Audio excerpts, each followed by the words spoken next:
55. The Beneficent. The opinions differ whether this is a Makki or Madani Surah. According to some scholars, this is a Makki Surah revealed during the early period. The surah has 78 verses in 3 sections.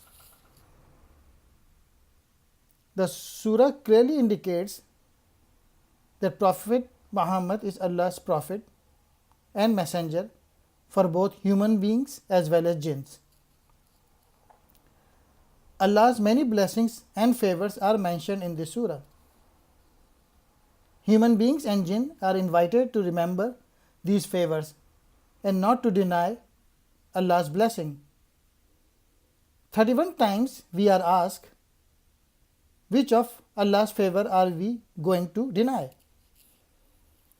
Introduction to the sections. Number 1. The various bounties of Allah. Number 2. Everything is finite, but Allah is infinite. Everyone depends on Allah. The warnings to the guilty. Number 3. The rewards for the righteous.